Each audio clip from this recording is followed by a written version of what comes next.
Today we were supposed to talk about the contrast in styles among writers who came to prominence during the Jazz Age. But at the moment, Hemingway and Fitzgerald seem pretty irrelevant to me. I'd like to share something with you I think is appropriate. Patsy, would you do the honors? Okay. The Buck in the Snow by Edna St. Vincent Millay. How strange a thing is death, bringing to his knees, bringing to his antlers the buck in the snow. How strange a thing. Could I see a moment, please? Go on. How strange a thing, a mile away by now. Right, Miss Gill. Mrs. Gill, yes. I'm Detective Morse, San Diego PD. I just need to talk to you a couple minutes. Well, that when you're through here, I'd like to see my office, please. Have a seat, please.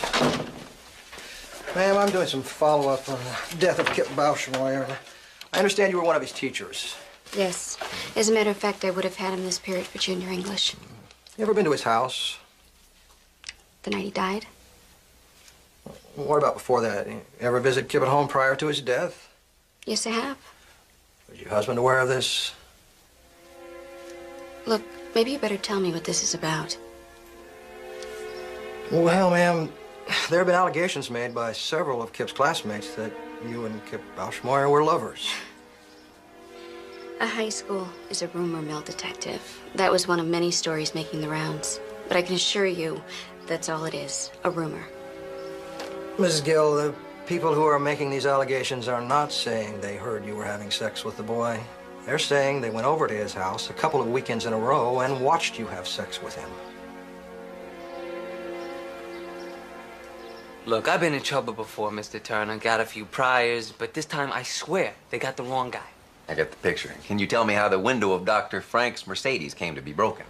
I have no idea. I think I was just the first guy the cops saw when they got to the scene. Story of my life. Wrong place, the wrong time.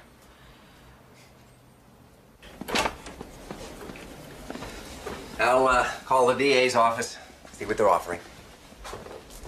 Well, you got my number, right? I'll be in touch. Everyone's entitled to a defense, Doreen.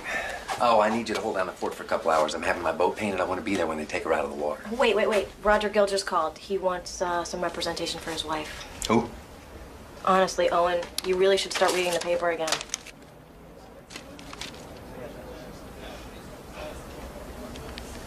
Get my ex-wife on the phone.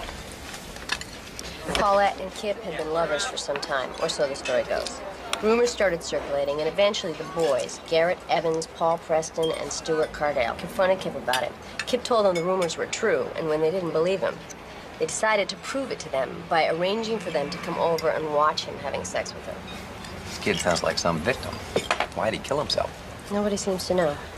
But the night of the funeral, the boys told their parents what they'd seen. The parents called the police. The school fired Mrs. Gill a month later. Our paper broke the story. You say that with some pride, Roberta. Well, it's a big story, Owen. I mean, you know. Attractive young teacher, secret trysts witnessed by the sons of prominent citizens, suicide.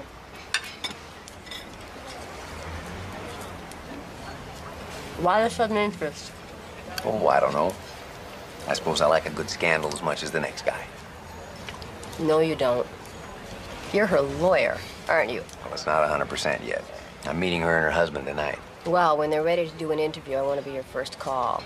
I'm not your ex-wife for nothing. Well, I hate to burst your bubble, but I have a feeling this one's going to get settled quick. Are you sure about that? We hear some pretty important people have an interest in seeing this go all the way. Like who? You know, Kip is from Briarcliff. The people out there have a lot of political pull. I'm sure the district attorney's office will put up a big show of outrage, but at the end of the day, this is a rape case where the victim can't testify and the accused is a 28-year-old female. They have bigger fish to fry. Of course, the press thinks she did it. Well, I suppose we do. I mean, the boys all passed polygraphs, you know? Besides, why would anyone make up a story like that? I've had the car a long time, but she's got real low mileage. I can't interest you in a trade-in? No. We don't need two cars. Besides, my wife can't drive a stick. Well, she looks real clean. Tell you what, I'll grab my jacket, we'll take her for a spin. We got to be at the lawyer's at 5. You represented a guy at work on a DWI? This guy said he was definitely over the limit, but somehow Owen Turner got the whole thing thrown out of court. What? The guy recognized me. You want to blow him off? We'll take the car down somewhere else and sell it. No, what I really want is for you not to sell the car. Why don't we meet with this lawyer first and see how much it's going to be? I already asked. It's $5,000 just to walk through the doors. You ready to go, Mr. Gill? Paulette, the car doesn't mean anything to me. I know that's not true. I'll be right back.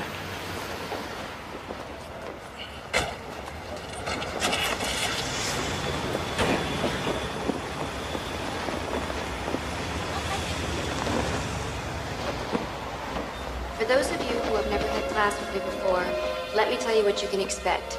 This is junior English. We're going to be studying some of the great works of Excuse me, literature. Mrs. Gill. This here's Kip Bauschmore. Hey, Kip. Oh no, here's trouble. Nice to see you too, Patsy. Hi. Just go find a seat. Go, now.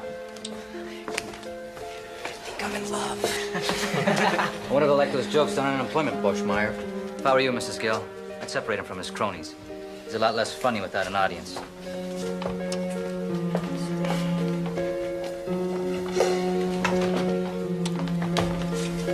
Where are you going?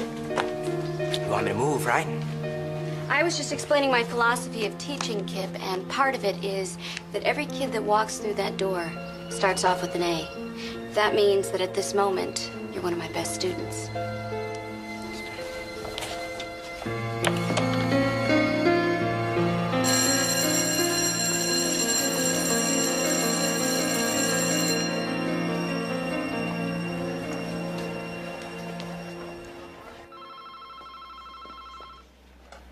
Law offices? I'm sorry, Mr. Turner's with a client at the moment. Mrs. Gill, on Friday you will be charged with 2 counts of sexual assault. Am I gonna have to spend time in jail? You will be out in an hour tops. Now, the good news is their case sounds very weak. I gather they don't have a shred of physical evidence, and obviously the victim can't testify, so. That's just what the other lawyer said going into the school board hearing. Mr. Gill, I understand you were out of town on the nights in question. Is that right? That's right. I have National Guard duty 2 weekends a month. I do have an alibi for one of those nights. I was out to dinner with Patsy Newbeck. Oh, who's that, a girlfriend? Another one of my students. I understand you also spent some time with Kip outside of the schoolroom. Would you describe him as promiscuous? What the hell kind of question is that? An important one. Promiscuity can be a defense on sexual assault. That's going to be your defense? She did it, but it's okay because he wasn't a virgin? Mr. Gill, look. No, you look. I thought I explained this over the phone. My wife didn't do this. These people are on a witch hunt. And we need a lawyer who's willing to take them on. Mr. Gill, I understand that you have both been through hell. Now, if you want something for your pain and suffering, I suggest you contact a civil attorney. I'm a criminal defense lawyer. My job is to see your wife acquitted by whatever means the law allows. It's been really tough on Roger. After I was fired, he had to drop out of school and get a job. And the publicity has... It's been really hard to take. Well, I can tell you it's only going to get worse. That's why I'd like to explore the possibility of a plea bargain. But I'm innocent. You didn't ask me that, but I am. Sometimes I think those of us in law enforcement can lose track of what's really important. Like being able to send your kids off to school without worrying about them being molested. So am I concerned that the prosecution of Paulette Gill is a waste of time and money? No. In fact, I would say the message I'm getting is quite the opposite. Pam, if you have any follow-up questions, give me a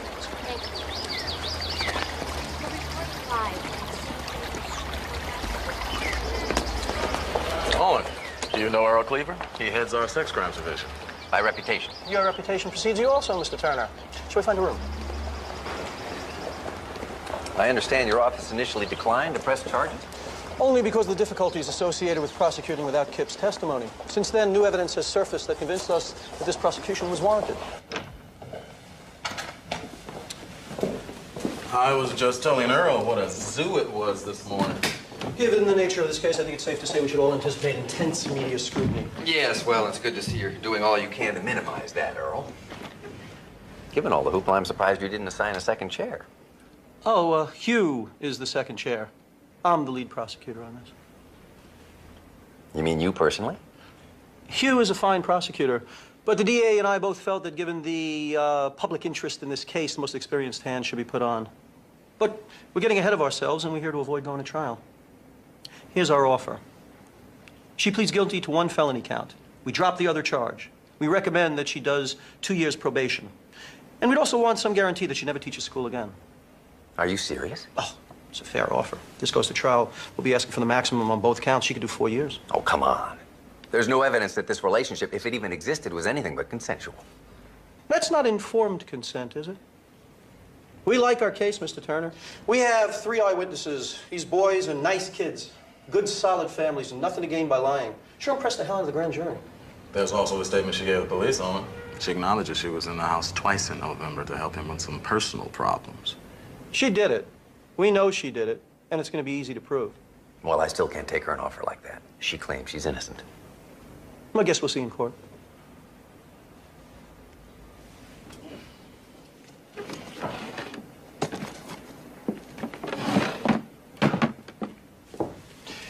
Is he any good?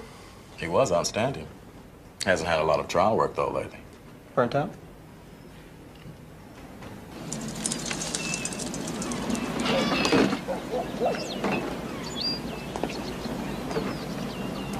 Miss Gill. I saw you on TV again. Yeah, I'm getting to be a real celebrity, Danny.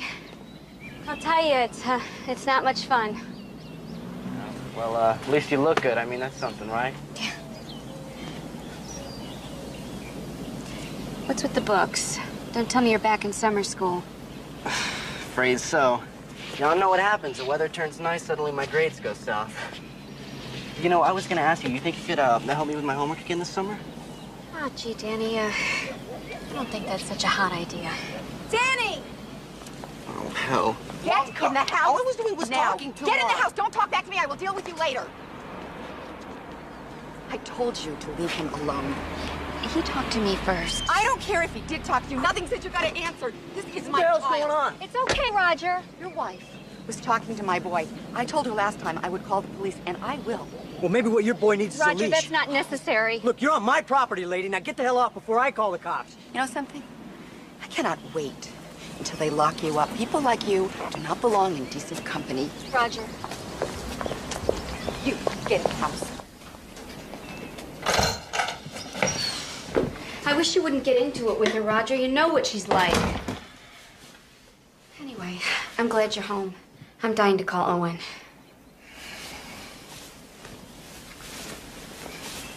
Trial starts in 8 weeks.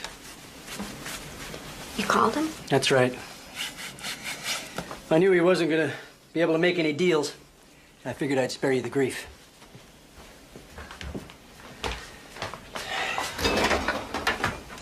I don't want to be spared, all right?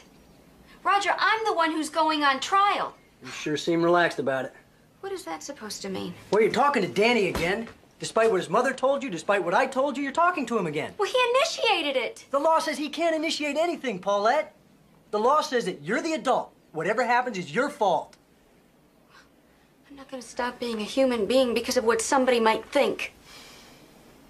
All right, have it your way, Paulette. Just remember those people whose opinions you're so blithely dismissing? That's who's going to be sitting in that jury box.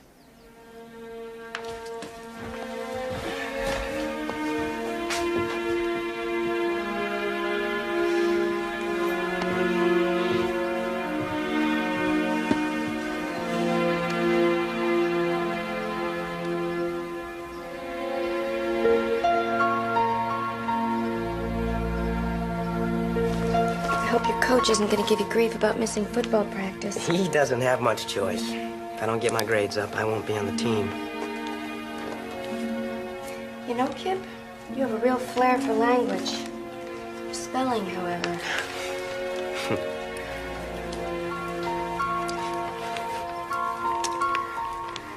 I usually getting off of practice about this time.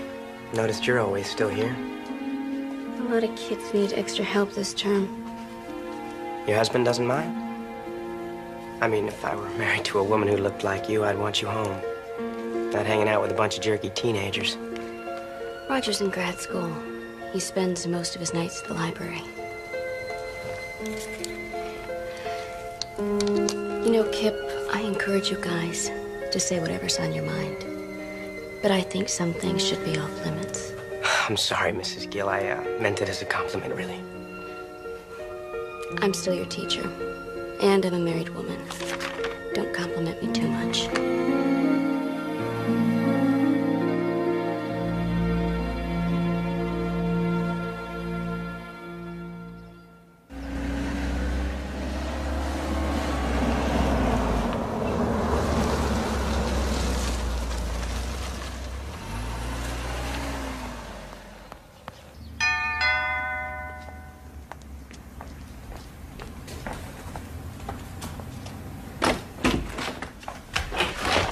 Hi, Miss Newbeck, Patsy Newbeck.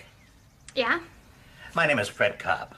I'm an investigator working for Paulette Gill. I was wondering if I might ask you a few questions.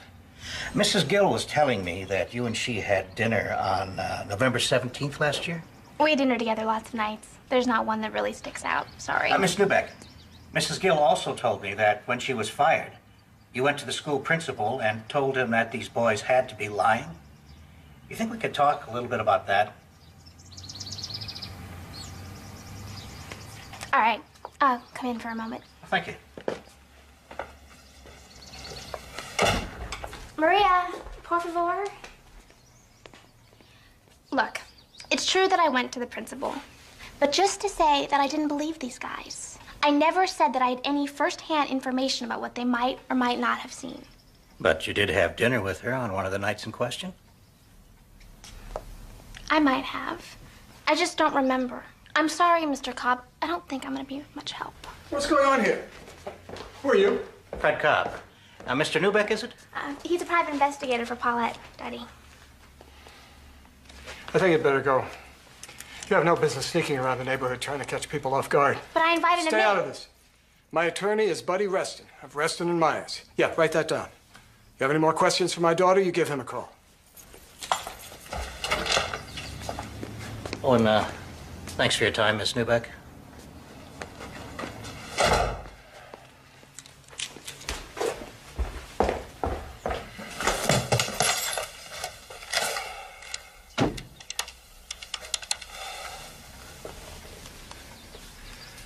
Let me have Evie Belshmore, please. Evie, Don Newbeck. Listen, I think it might be a good idea if we got everybody together. Hey, let's not overreact here. It's not like she wasn't going to put on a defense. So I spoke to Earl Cleaver, let him know what's going on. I also spoke to my own attorney, who tells me that we're under no legal obligation to cooperate. What about witnesses planning on testifying for the prosecution? Makes no difference. Stewie and Garrett are under 18. They can't even be contacted without your consent. But Paul just turned 18, Don. He still has to give his consent, Margie, unless her attorney gets a court order, which Cleaver thought was very unlikely. Would you excuse me for just a moment? Sure. I'm so sorry you all got dragged into this. Evie, you put that thought out of your head.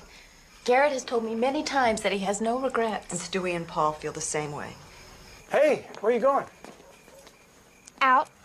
Without saying hello to our guests? I'm in a hurry. Suit yourself. But the problem will still be here when you get back.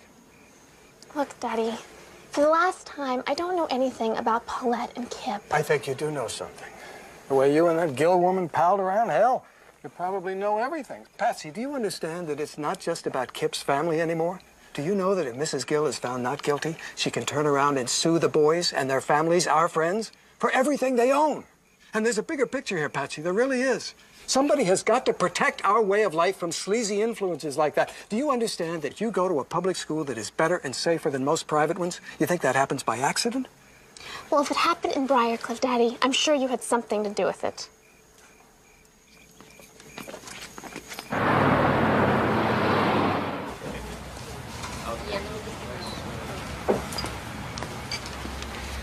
Owen?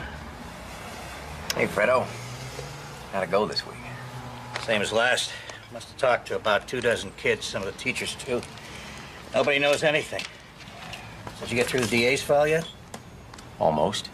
And I'll tell you, they're not having the same trouble we are. I've defended murderers who didn't have this many people saying bad things about them. Mrs. Gill frequently wore tight-fitting sweaters to school where you could see her nipples. Mrs. Gill had parties for students in her home where she served margaritas. Mrs. Gill gave Kip BD. Roger Gill told me this thing was shaping up as a real witch hunt. So what now? Once you get past all the hearsay and innuendo, Cleaver's whole case really comes down to the testimony of these boys. I think our defense has to be that they are just flat out lying. Well, what's their motive? Well, their friend had just killed himself. Somebody had to take the heat, right? Yeah, these boys are real Eagle Scouts, though. And even if they were looking for a scapegoat, it's hard to believe they'd commit perjury to do it. Kip died on Thursday. His funeral was on Monday. That gave him 3 days to cook this thing up. From now on, I want you to see what you can find out about where they were that weekend. Yeah, I'll do my best. I haven't seen you this worked up in quite a while, Owen. You know, I don't mind a fair fight, but these rich folks are ganging up on our client, Fred. That irritates me. They may be ganging up on her, but that doesn't make her innocent. You have doubts about that? She seems like a real nice lady. On the other hand, it's been my experience that there's usually at least a little fire at the center of this much smoke.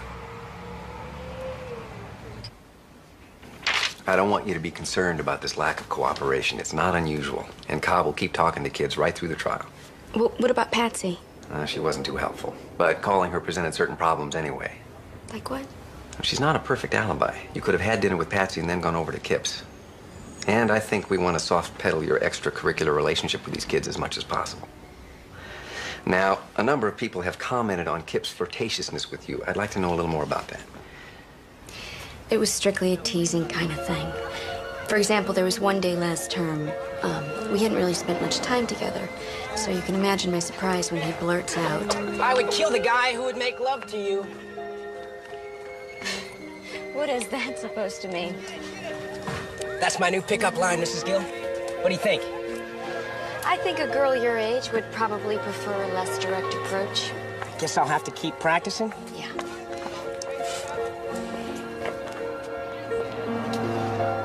You never reported this behavior to anyone? If I reported every boy for every comment he'd made, I would have spent half my time in the detention office. I understand. But subsequently, you went to his home alone in the evening. Now, the prosecution can argue that you were responding to a sexual invitation from him. What nobody has mentioned yet is that there was another side to Kip. When he was alone with me, he was completely different. Serious, sensitive. That was the side I was interested in. I don't think he believed me. It's not his job to believe you. That pickup line business, you never told me about that either. You never told me you said anything that overt. Didn't I? No? I guess I was just embarrassed. I'm sorry. Listen, it's still light. You want to stop and get some coffee or ice cream or something? No, Paulette. I just want to get home.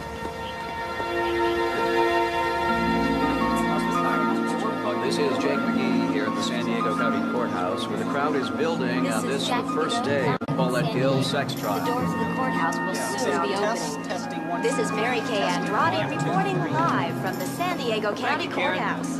This is Joe Friedman. Okay, here's a sound check, really. This is the first day of the sensational Paulette Gill sexual assault trial.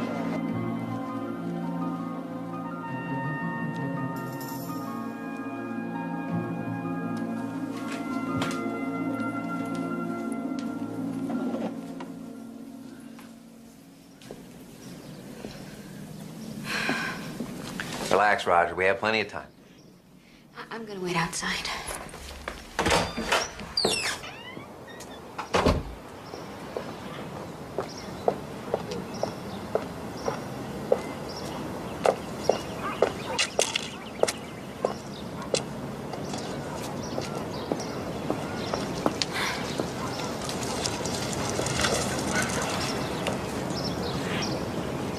So today's a big day, huh? Yeah, we'll be leaving for court soon. Good luck. Thank you.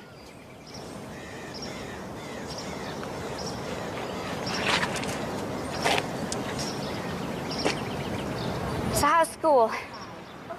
Well, actually, I'm running for student council. Can you believe it? Danny, that's wonderful. Yeah. I mean, it's just for class rep, but, actually, I got to give a speech this afternoon. I had to come up with a platform and everything. You want to take a look at it? Oh. Now's not really a good time. Besides, your mom would kill me. She already left for work. Please, Miss Gill? It'll only take a second.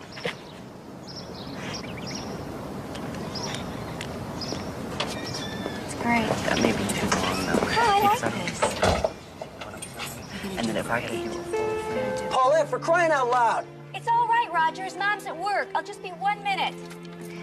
But you know what's great is that you're in with Joe right here. So it lightens everything up. And I'm gonna end it here with one also. That's really good. I should put one in the... No, thank you so much. I think it's Kids really respond to her, huh? Oh, yeah. My wife loves teaching Owen. She's got a real gift for it.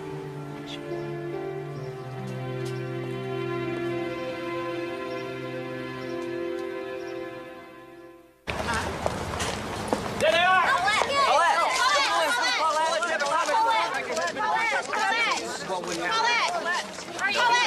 Raise your right hand. Do you swear the testimony you're about to give is the truth, the whole truth, and nothing but the truth, so help you God? I do. Would you state your name for the record? My name is Evie Bauschmoyer. I live on Bridle Ridge Road with my husband Wayne and my daughter Tracy. My son Kip also lived there with us. Mrs. Bauschmoyer, I know this is painful, but would you describe how you first learned that Kip had killed himself? I'd picked my daughter Tracy up from school. I had just finished grocery shopping.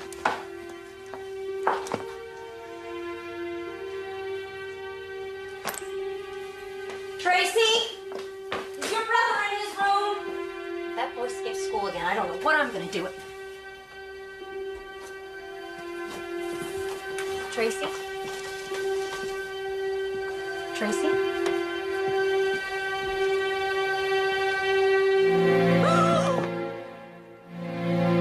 Mommy, what's happened to Kip? He's sick, honey. Come with me. Tracy, now! Call a doctor. I called my office. I asked them to notify the authorities. I needed to deal with my daughter right then. And then I phoned my husband. Shortly after this, people began to arrive? Yes. By then, it had been on the news. Did you see the defendant, Paulette Gill, at your house that night? Yes, I did. And at Kip's funeral the following Monday, did you see her there too? Not at the funeral, no. But afterwards, there was an open house. I'm Paulette Gill, Mrs. Bauschmoyer. I had Kip for English. Well, thank you for coming. I know Kip wasn't very popular with his teachers. Well, maybe that's because they didn't really know him. I can tell you he was very special to me. She told you he was very special to her? That's what she said. No further questions.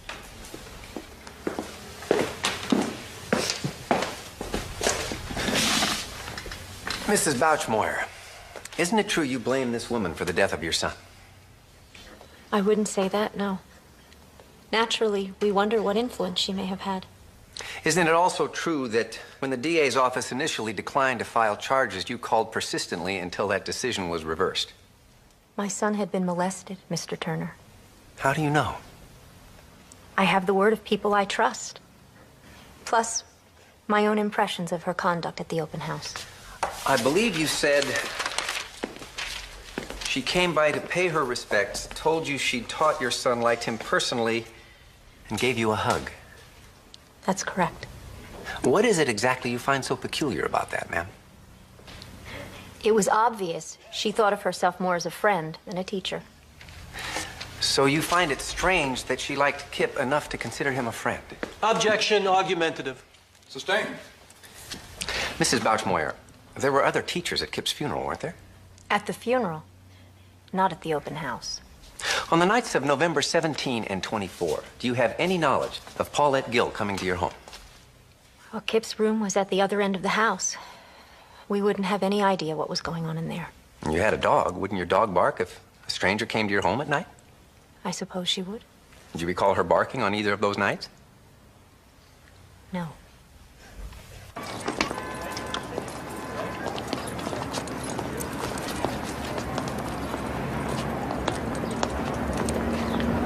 You think they'd at least send someone out to let us know what's going on, you know? I don't know how you guys can all be so casual about this. Paul, come on, all right? We're all in the same boat. Yeah. You know, it's starting to sound like you're sorry you're even here. I'm not saying that. Just real stressed out by all this, you know? Okay. Look, let's just not forget why we're here, all right? Yeah, we're here for him, man. That's right. We're here for Kip.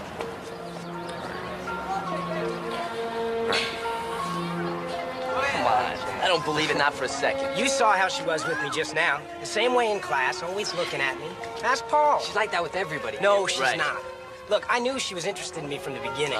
One night I hit on her, and she's like, oh no, I'm a teacher and I'm married. So I figured I was wrong. Then a few weeks later, she asked me to go have coffee with her. Starts telling me about how her husband doesn't understand her.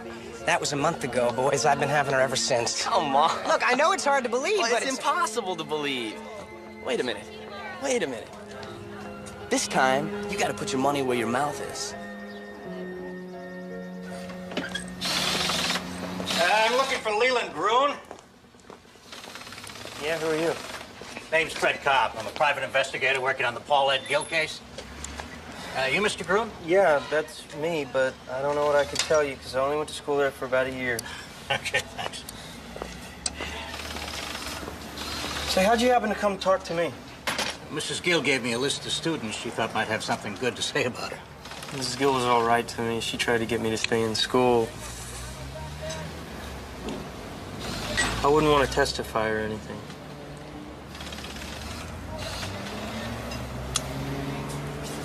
Come on. These other guys, Garrett, Paul, and Stewie, were part of the most popular crowd in school, and Kip had been part of that crew too, but there was some kind of falling out. And it was around this time that we all started hearing rumors about him and Mrs. Gill. Then Kip kills himself. And all I know is that the night after Kip died, Garrett, Paul, and Stewie and a bunch of other kids went out to the ice house. The ice house. What's that? This factory out near Miramar, and kids from school used to go out there and party, and I heard that's where they decided to make this up. I talked to a lot of kids this summer. Why haven't I heard about this before?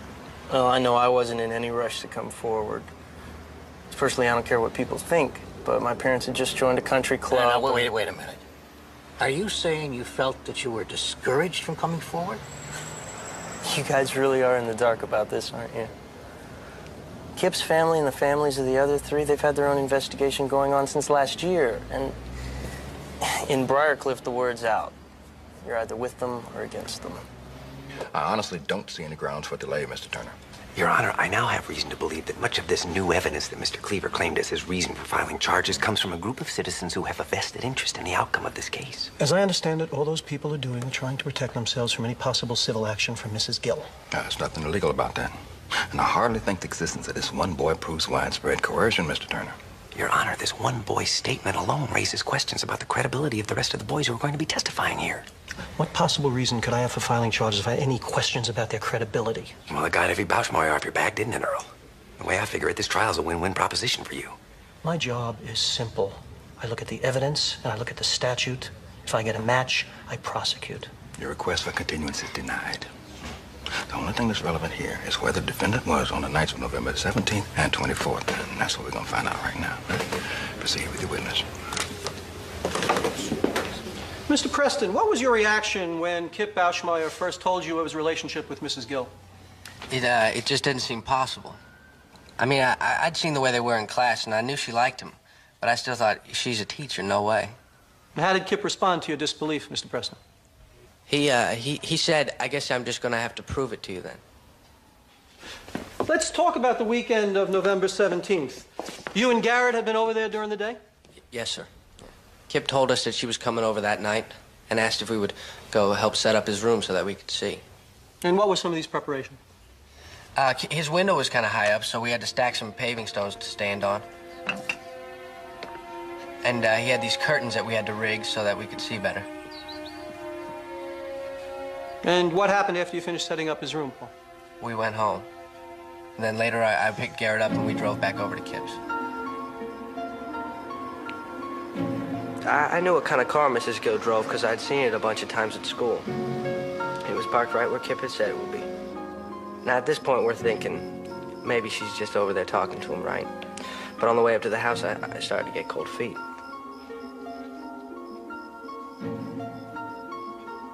I said I didn't want to go, so Garrett went first.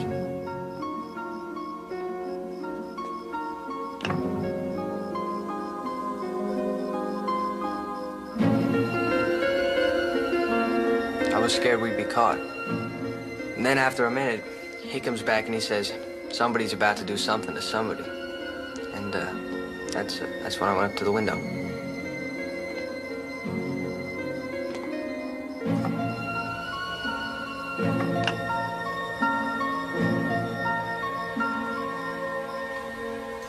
When you first looked through the window, what did you observe, Paul? Exactly. I saw my best friend, Kip Bauschmoyer, and my teacher, Mrs. Gill, having sex.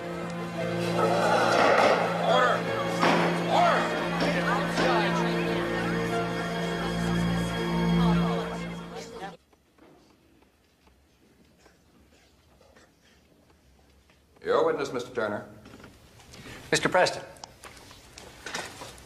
yesterday you described preparations you made in order to better see Kip and the defendant having sex. For example, you stacked up some stepping stones. Do you recall why you did that? It made it easier to see. Your Honor, may I? Would you step over here, please?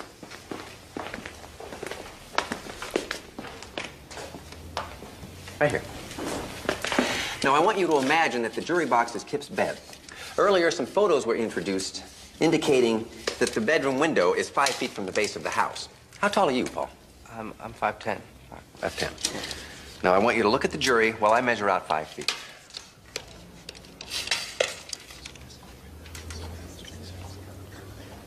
Yeah, Garrett's shorter, I think. Actually, he's an inch taller, but okay. I'll measure out 2 more inches.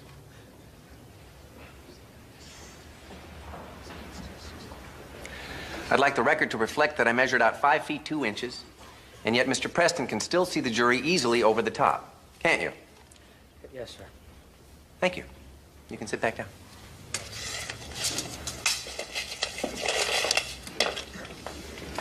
Now, when you were before the grand jury, you testified that after Kip and Mrs. Gill had made love, he turned the lights off to signal that they were finished. Do you recall that being part of the plan? Yes, that's right. He said, when I turn the lights off, you guys have to leave. So what you're saying is they made love with the lights on, and then when they were ready to go, he turned the lights off and they got dressed in the dark.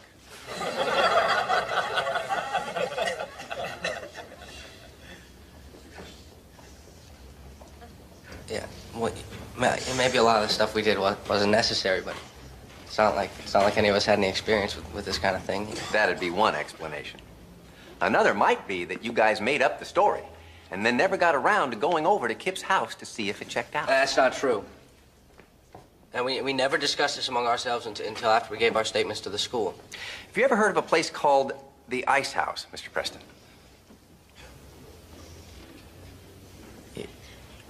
Yeah, I've heard of it.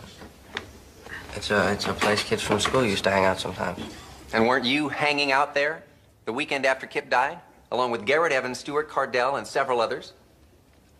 Yeah. Yes, sir. I suppose we were. Yeah. And Kip had just committed suicide, and yet the subject of what you had all witnessed between Kip and Paulette Gill never came up. Is that your testimony, Mr. Preston? Mr. Cardell, could you please tell us what happened on the weekend of November 24th?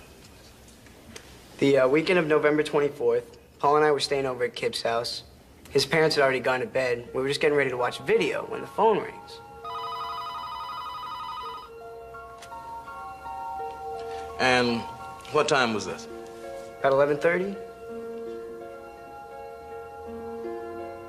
So Kip's on the phone for a couple minutes. When he gets off, he's got this great big grin on his face.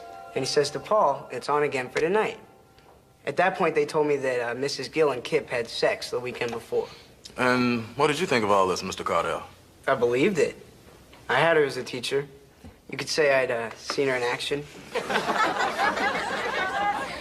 Order. Let's leave the humor to the lawyers, Mr. Cardell. Please proceed. So anyway, Paul and I go outside to wait. About 10 minutes later, she shows up. I watch for 45 minutes, maybe.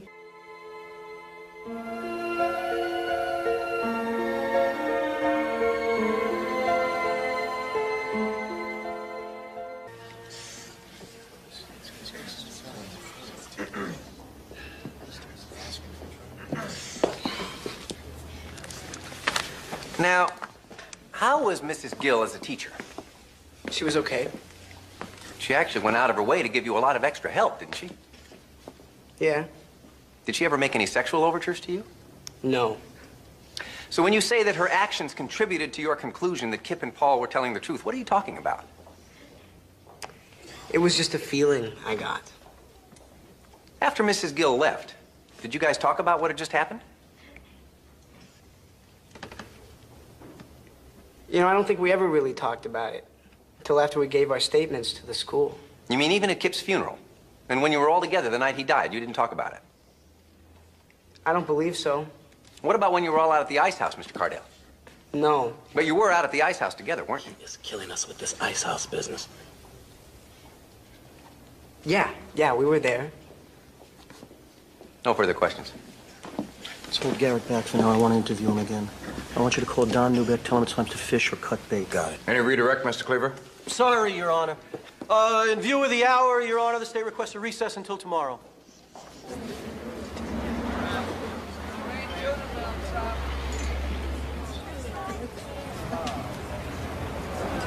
You were great today. Now, that's not just my opinion. The whole press corps is talking about how you're kicking their butts. Well, it's early yet, but thanks, Bobby. So why the long face? I guess I'm still bugged by the way Cleaver stood by while the town held its inquisition. Oh, don't be such a Boy Scout. The people in Briarcliff want justice, and if they're in a position to pull some strings, I say more power to them. That's just how the system operates. Yeah, well, may I remind you, you and I are part of the system. Yeah, and I've seen you work that system plenty to put some really awful people back on the street. Who always says winning is all that matters?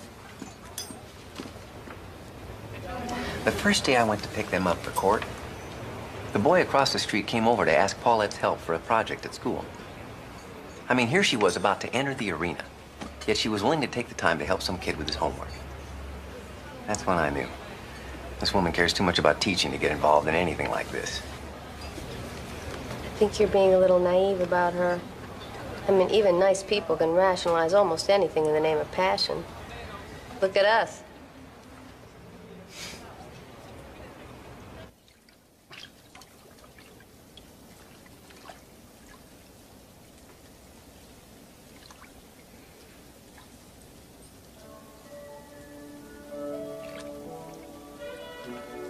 Roger?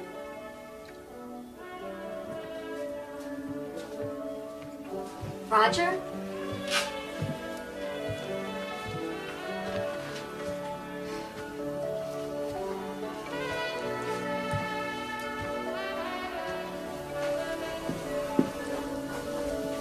You know, it occurred to me I haven't cooked for you in ages, so I decided to whip up a special batch of my stir fry. Come here. This is really sweet of you. You like it? Sit. Thank you. Let's go in. Would you like some champagne, my dear, huh? Champagne, too? It's either that or Diet Cranberry juice. Decided to live dangerously.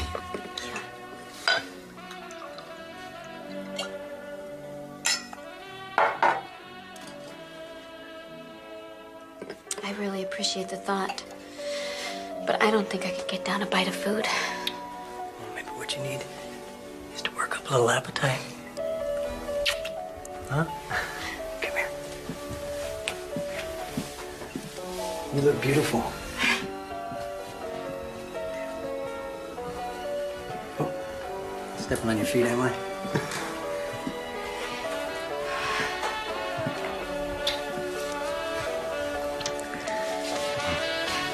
I don't feel very attractive right now. Oh, you are, believe me.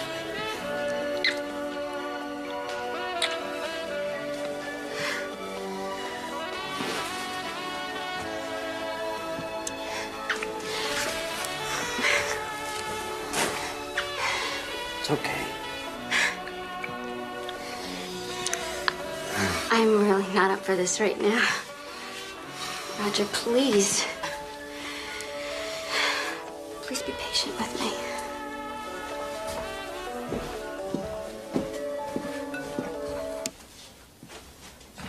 As the boys' vice principal, it was my decision to transfer Kip Boschmeyer into her class. Miss Gill ran a somewhat informal classroom, but I thought the boy might do better in that environment. Did he? At first he did. But then I kept hearing that she was keeping him after class a couple times every week. Objection. Your Honor, this is blatantly misleading. There is no offer of proof that anything but studying went on at these after-school sessions. Let me see you two lawyers up here right now.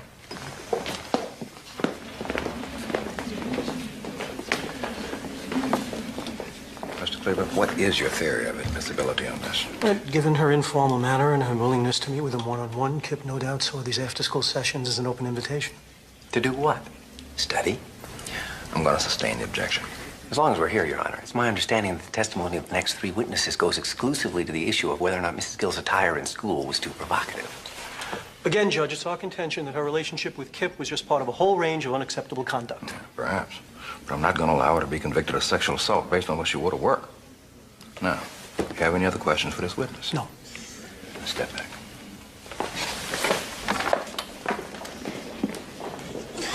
Mr. Garcia, you're excused.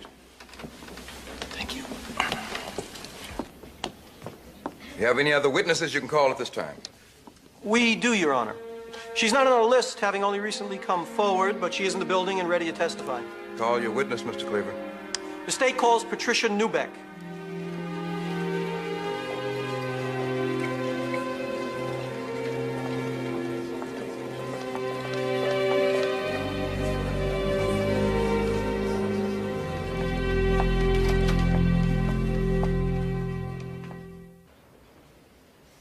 Please proceed.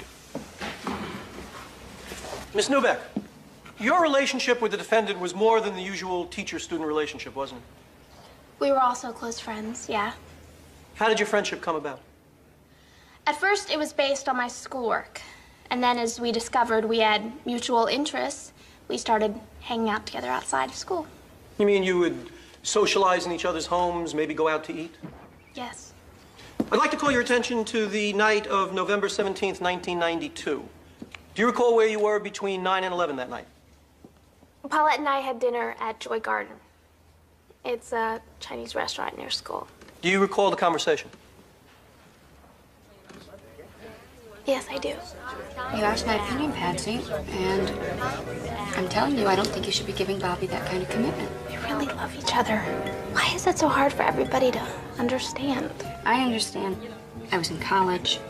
I was dating Roger. I was in love. And now here it is a few years later.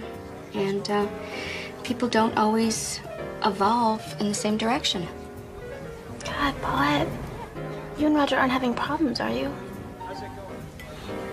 I love Roger, but I don't think either of us really... She went on to say that since Roger had started grad school, he had gotten totally caught up in his work. She said he was distracted and losing interest in her. And had another complication in the Gill marriage developed at this time? Yes. Paulette told me she might be falling in love with Kip Bauschmeyer. Did she say what those feelings were based on? Kip was crazy about her. He was always interested in everything she had to say. Was it your impression that those feelings had been acted upon? That's how the subject came up. Paulette had a date with Kip that night, and she wanted me to cover for her. If my teacher looked like that, I probably would have killed myself, too. You know what she said when they caught her? No, what's that? She's cramming for an exam. What are you, crazy? Just two more questions. Would you say you were also close friends with Garrett Evans, Stuart Cardell, or Paul Preston? No, I'm not friends with their group at all. Have you ever been to the Ice House? I don't even know where that is. Thank you. No further questions. Miss Newbeck, you knew Kip Bauschmeyer pretty well, didn't you? Our families were close, yes. Initially, you were one of Mrs. Gill's strongest supporters. You told the school principal, your parents, anyone who would listen, that you thought Paulette Gill was not guilty of these charges. That's true. What prompted you to change your story? Paulette and I were friends, but I felt that what she had done was wrong, so I decided I couldn't support her anymore. When was that? I don't remember exactly. Miss Newbeck, this is a statement you made to the district attorney's office in April of this year. Do you recognize it?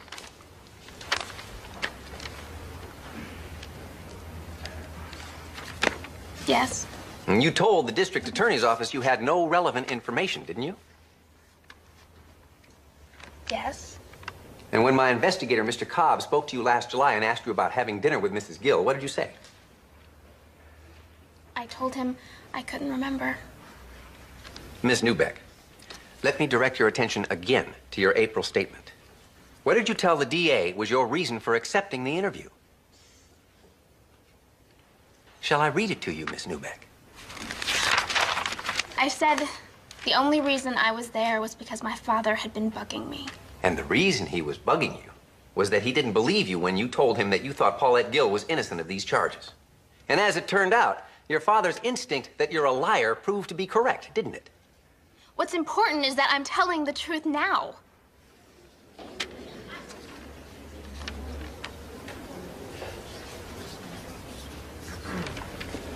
No further questions.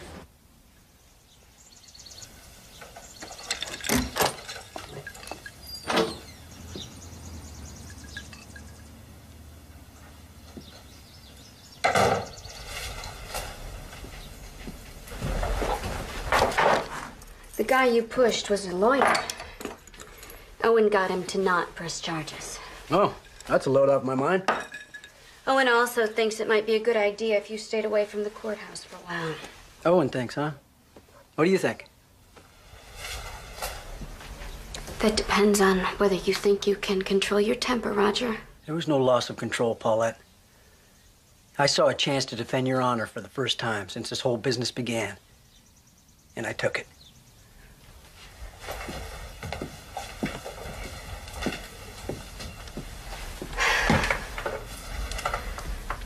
If you'd like to listen, I'd like to try to explain about Patsy. Did you discuss our problems with her or not? She took things I said at different times out of context. What context could there possibly be for talking to this girl about our marriage? You know, I never liked the way you were with those kids. How accessible you made yourself. But I didn't say anything because I figured that was your call.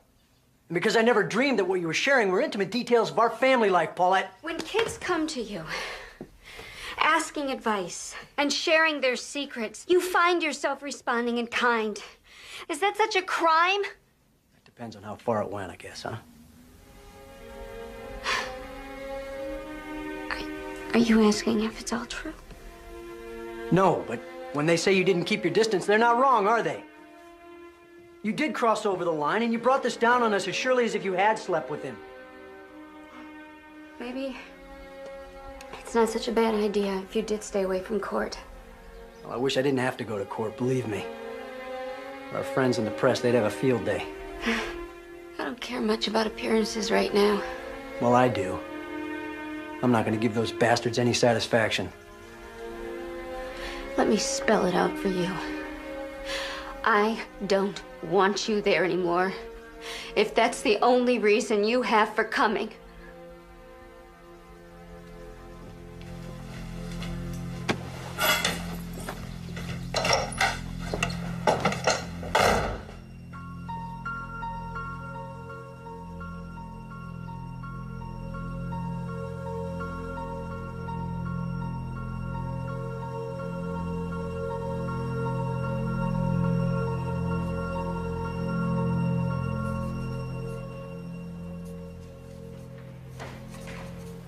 How long did you watch the defendant and Kip having sexual intercourse, Mr. Evans? About a half hour, of which I was at the window maybe 10 minutes altogether.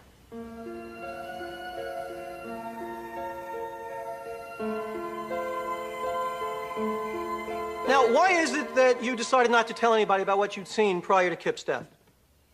Oh, Kip asked us not to. He was worried about getting Mrs. Gill in trouble.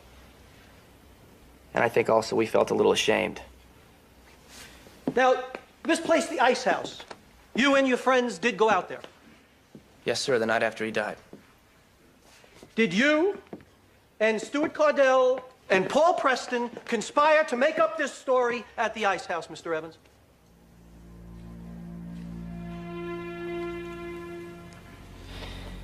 That would have been impossible, sir.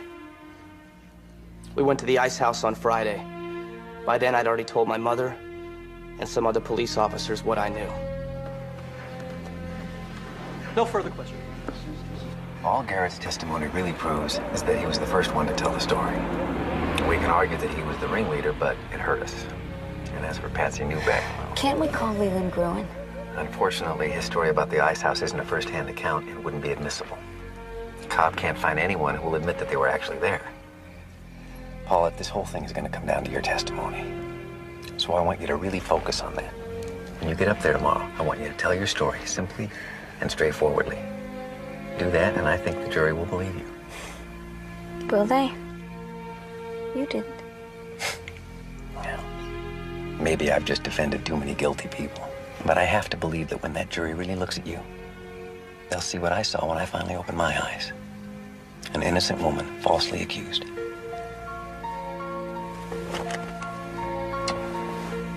Good night, Owen.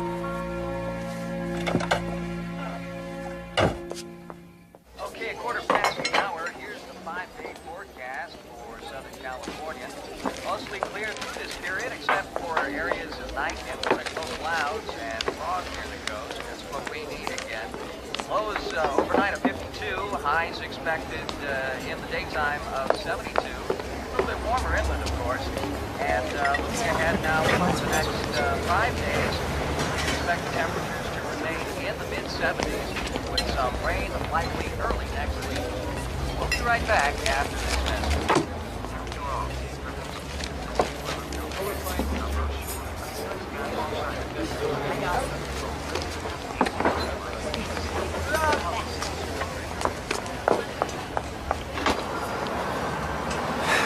Mr. Gill, we haven't met. I'm Roberta Rosen with the San Diego Ledger. You media people seem pretty chummy with Mrs. Boschmeyer. Ever ask her what she's doing here? Witnesses aren't allowed in the courtroom, but she comes to the courthouse every day. Ever ask yourself what it means? I think it helps her cope with the loss of her son. I came out here to give you equal time. Yeah, well, our lawyer advised us not to speak with the press. Then you can't complain about the kind of press you're getting, can you? And that's it, huh? You think saying that absolves you of responsibility? You think there's some questions we ought to be asking? How about asking what I'm doing here? Why would I possibly stick by Paulette if there was any truth to these charges? Well, you haven't been sticking by her lately, have you? Your attorney told us you came down with the flu. You seem pretty healthy to me. You know, maybe I haven't handled myself as well as I could have. But I'm not a public figure. I'm just a guy that sells computers. And my wife is a woman whose only plan in life was to get married and raise a family and teach school. Before you make any judgments about us, why don't you ask yourself what your life would look like if it was put under a microscope? I love my wife, Miss Rosie. Excuse me.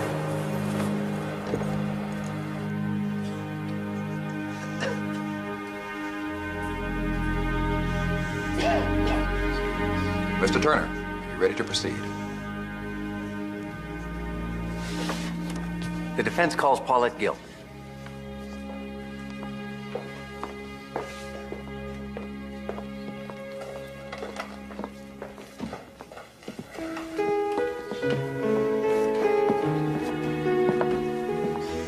Raise your right hand.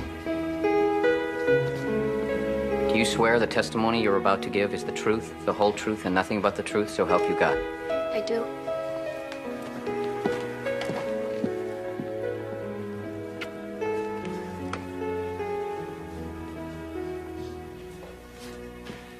Mrs. Gill, why did you decide to become a teacher?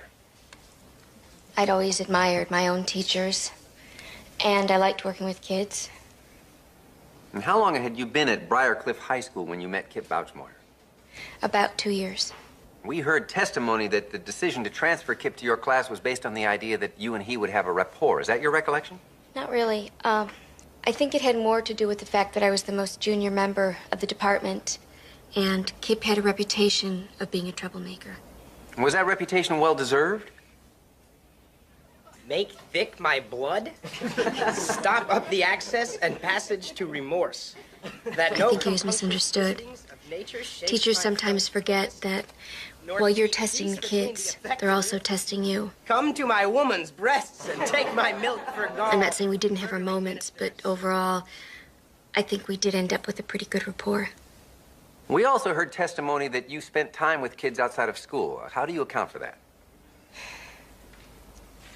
All I can say is that I grew up in a very small town where our teachers were our neighbors, people we saw at church. So it just seemed natural to me.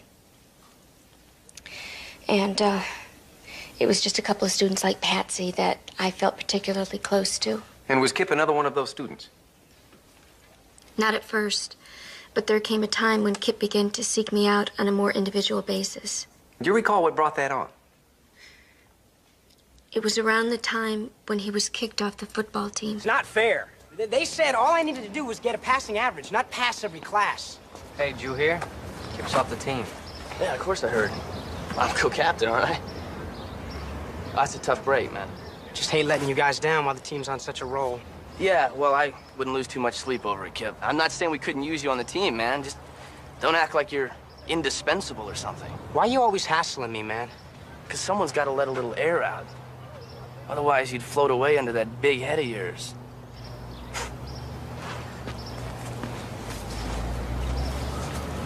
Guys, let's go. Blim said he'd give us a ride.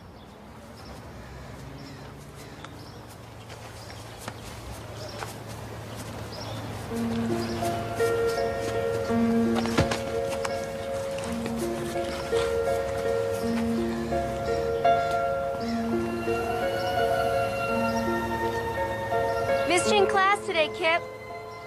Hey, Miss Gill. I had to go down to the principal's office, get this thing with my grades straightened out. I told him what he needed to do was get some more teachers like Mrs. Gill.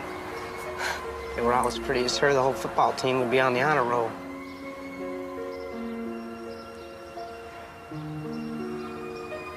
What are you doing right now? And when we were all little, I was the one who could run the fastest or climb the bigger tree. Garrett was just a little squirt, but I always included him. Now it's the other way around, and the guy gives me nothing but grief. Well, maybe being co-captain has just gone to his head. No, he's just got it in for me. Stewie and Paul, they go whichever way the wind blows. In my opinion, being kicked off the football team isn't the worst thing that could have happened. You have more going for you than you realize, Kip. Yeah? Like what? Like the side of you I see right now. Your serious side. I like it, and I'd like to see more of it. You know, I never thought I could talk to a teacher like this. After that, he started calling me at home. I hadn't given him my number, but other kids had it, and it was listed. Now, at one point, you did have occasion to go to his home. Would you please tell the jury what prompted that? About a month after we had coffee, Kip called me one evening, very upset. Hello? Mrs. Gill, I need to see you. Kip, what's the matter? Please.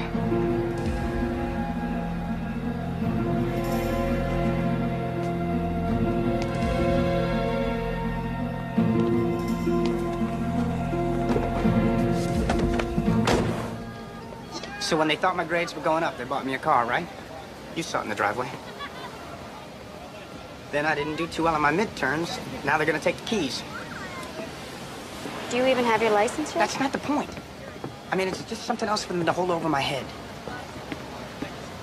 Meantime, Paul had a big party. Never even called me. Life's a mess. I don't get a car. Might as well go into exile.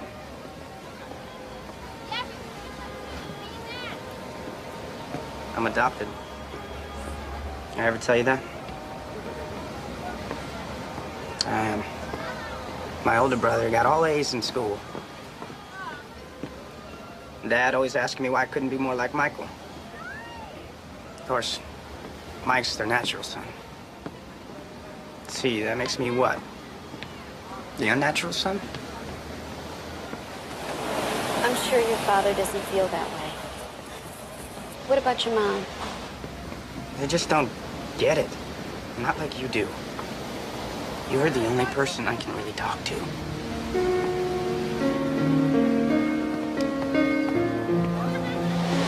All I can tell you, Kip, is that it gets better. Eventually, you'll be out on your own, and the cars, and your parents, and what your friends think You seem pretty unimportant. Just don't know if I can wait till then. Let's talk about January. You began to hear rumors that you and Kip were lovers. What did you make of that? When you're around kids that age, you hear a lot of wild stories. But then somebody told me that Kip himself was the one who had started the rumors. And how did that make you feel? Used, betrayed.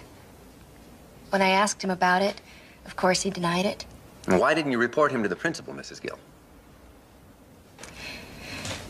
At the time, I thought if I spoke to him myself, it would put a stop to it. Did it? No. I learned later that he continued to tell his friends that we were sleeping together. Paulette knows you're Until finally there was a confrontation. You say a word to What are you anybody. gonna do, Kip? Hit me? What are you gonna do, Kip? She just called you a liar. You're not gonna let her get away with that, are you? She can say whatever the hell she wants to say. It's true about me and Mrs. Gill. You guys all saw the proof. This is your proof? A pair of women's underwear you could have bought anywhere? Hey! Whoa! These have that freshly bought look, Gary, don't they? give me those. Gary, Oh, hey! Give them to me. Give them to me. Give them. Teach his underwear. Give them to me. Oh, hey, I'm Gary, open. give me those. Give them to me. Stewie, give me them. We always knew you were full of crap anyway.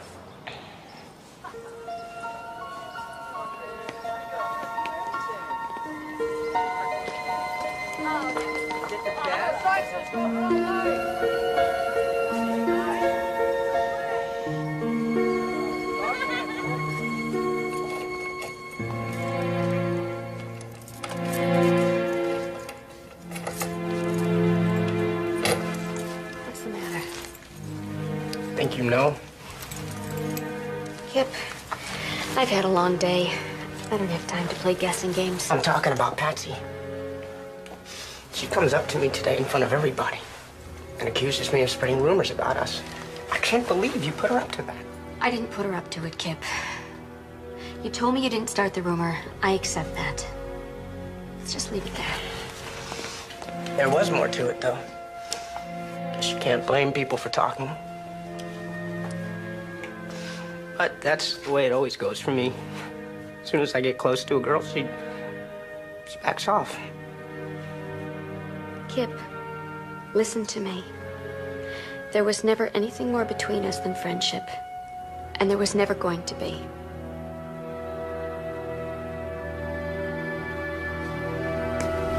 That's great, Miss Gill. Are you saying that I'm not even a little bit special to you? That was the last time that I saw Kip. And 3 days later, he killed himself.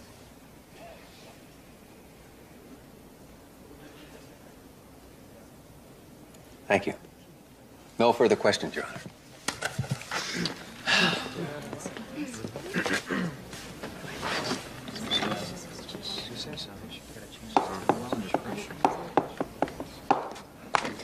So it's your testimony that you never had sexual relations with Kip Bauschmoyer. Yes, it is. But you do admit to visiting him in his home after hours on 2 occasions. Yes. Oh, it's an interesting coincidence, wouldn't you say? These 3 boys say you went over there twice. You say you went over there twice. Can you account for this similarity in both stories? No, I can't. All I can figure is that maybe Kip told them that I had been over there as part of his proof that we were sleeping together. Do you deny having dinner with Patsy Newbeck on November 17th? Not the way she described it. We had dinner, yes. Oh, I see. So once again, only the sex part is a lie. Your Honor, I think we can all do without Mr. Cleaver's sidebar editorializing. I agree. Watch your tone, Mr. Cleaver. Sorry, Your Honor. Mrs. Gill, about these problems you say you were helping Kip with, you have some training that qualifies you to counsel troubled kids? No special training, no. The school has guidance counselors, don't they? Couldn't you have referred Kip to one of them? Or told his parents that he was having difficulty? Some of his problems had to do with his family, Mr. Cleaver. So no, I didn't think that was appropriate. And when you realized Kip was developing romantic feelings for you, you also declined to tell anyone in authority. Was that because you were afraid of being asked what you'd done to lead him on? Perhaps that was part of it? Because you had led him on? Because women get asked that question a lot. Mrs. Mrs. Gill, let's talk about the second time you went to visit Kip at his home. I noticed you didn't have much to say about that on direct examination. There wasn't much to tell. It was pretty much the same as the first time. He called me. He sounded upset. I picked him up. We drove around. When he calmed down, I brought him home. Mrs. Gill, your own testimony proves this was a far different encounter. Because by then you knew that this young boy was interested in a lot more than hand-holding, didn't you? Yes, I knew he had a crush on me. And yet you went to see him anyway. You, a married woman, a teacher. This student calls you, and you rush right over there. You drop whatever you're doing. Now, would you do that if you didn't have some feeling for him? He sounded like he was in trouble, Mr. Cleaver. No, Mrs. Gill. I submit you went because you cared for him, too. All right, Mr. Cleaver, I admit it. I cared. It's hard not to care about a kid who wants to be liked so much. And yes, looking back, I think that maybe it wasn't the greatest idea to go over there. But at the time when he called me, begging me, please come, Mrs. Gill, you're the only person in the world I can talk to, I didn't stop to think, Your Honor. Gee, what's everyone gonna think? I just went. Your Honor. I cared. Gill. I thought good teachers were supposed to care. Gill. That's enough now. Mrs. Gill, do you need a moment? I can go on.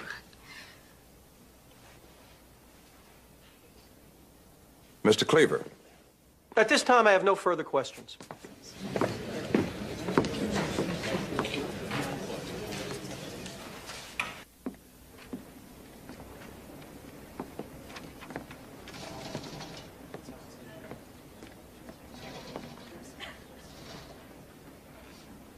Ladies and gentlemen, during jury selection, I asked each of you what you thought we should expect of our teachers. Each of you indicated that you expected teachers not only to teach, but also to be role models, to provide examples. Measuring from that standard, it's clear that Paulette Gill failed in her responsibility to the students in her care. She claims she drew the line at intimacy. But 3 young men from this town say otherwise. The defense has not produced a single witness who can explain what would motivate 3 boys of outstanding reputation to come in here and lie to you.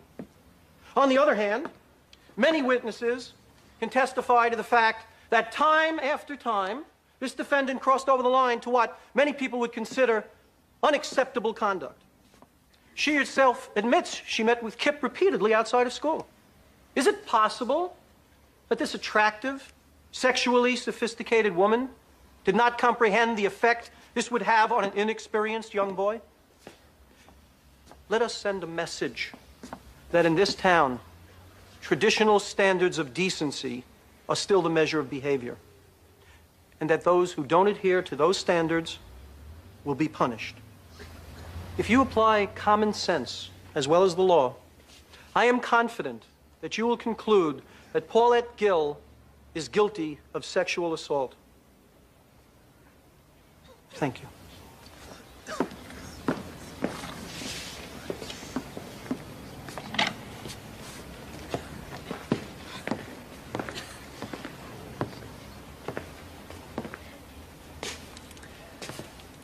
From the beginning, I felt that the most extraordinary thing about this case was that it was being prosecuted at all. She was intimate with him. That's what they say. Maybe Kip and Paulette did have a kind of intimacy, the kind that occurs when one person reaches out to another person and says you're not alone. And the state has suggested that this case represents a sign of the times. I agree. I think that the prosecution of this woman suggests that we have reached an age when simple human kindness is so rare that those who act out of it come under immediate suspicion, particularly by the people who, in this case, were unable to do what Mrs. Gill was able to do, reach this boy. And it is my opinion that they want to blame her for his death because their only alternative is to blame themselves. As to why these young men lied, I can only speculate. Maybe in the wake of Kip's death, they honestly wondered if there wasn't something to his story after all. Maybe they felt guilty. And if the price of easing that guilt was the reputation of this teacher, this outsider, well, so be it. Remember, folks, they could not have foreseen it would come to this. They simply told their parents, who called the police, who informed the school.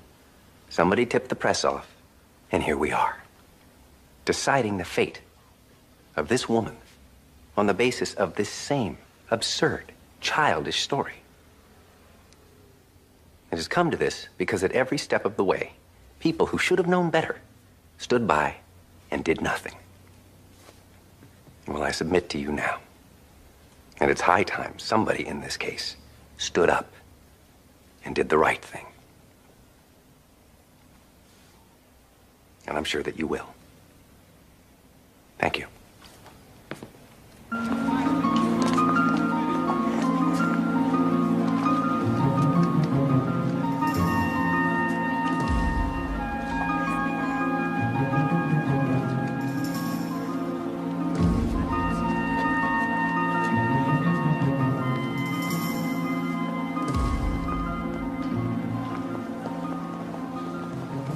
Relax. They have 2 weeks of testimony to go over. I'll be very surprised if we hear anything before tomorrow. Paulette, I've just been informed by the Bouchmoyers' attorney the Bouchmoyers are filing a civil action against you. On what grounds? I haven't had a chance to go through it. I'm sure they've cooked up some theory of how Paulette deprived them of their son. Paulette, now this is really a nonsense suit. It'll be okay. No, it's not. This thing is never gonna end. It's all right. No, it's not. I love you, Paulette. We'll get through this. I'd just like to say that money is not the issue here. My concern is that this woman not be allowed to teach anywhere else. My son Kip is gone. But what about the other kids that are still out there? What do they have to look up to? What are their teachers representing to them? Mrs. Bouchmoyer, isn't this lawsuit a little inconsistent with your testimony last week when you said that you did not blame Mrs. Gill for Kip's death? Well, since then, new information has come to light. Mrs. Gill's own testimony shows that such an influence existed. Ma'am, Are you just looking for a scapegoat? that's not the kind of people we are. Jury's back. Let's go. Hurry up, go back. Hurry up, let's go. Michael, come on, let's get it going, guys. All rise.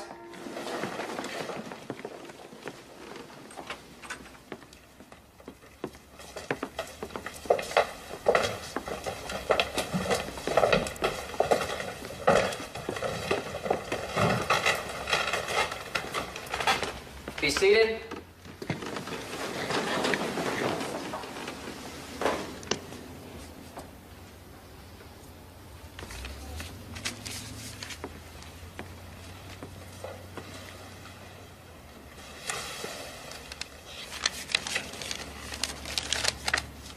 What do you suppose it means, jury only being gone an hour? It means they had their minds made up before they went out.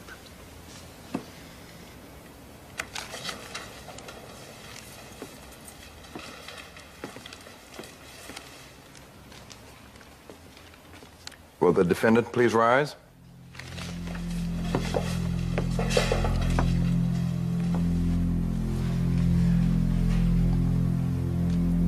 Madam Foreman, have you reached a verdict? We have, Your Honor. In the matter of the state of California versus Paulette Gill, we, the jury, find the defendant Paulette Gill not guilty.